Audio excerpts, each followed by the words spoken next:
আমি দিয়ে দিয়েছি, গভীর রাত দিয়ে দিয়েছি, গভীর রাত দিয়ে দিয়েছি। দিনের বেলায় নামাজটা পড়ে গভীর রাতে এসে আমি রবের সাথে প্রেমের কথা একটু বল না, একটু প্রেমের কথা বল না। আমি গভীর রাতে তো আমি আল্লাহ ডাকতে থাকি, কার কি সমস্যা আছে বান্দা, আমি রবকে একবার বল, আমি রবকে একবার বল, আমি রবকে একবার ডেকে তো দেখ।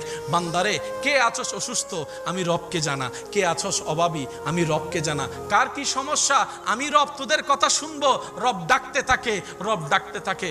আপনি আমি ঘুমাইতেই থাকি, ঘুমাইতেই থাকি, ঘুমাইতেই থাকি, রব ডাকতে থাকে, অভাবী কে আছো আমার কাছে আসো।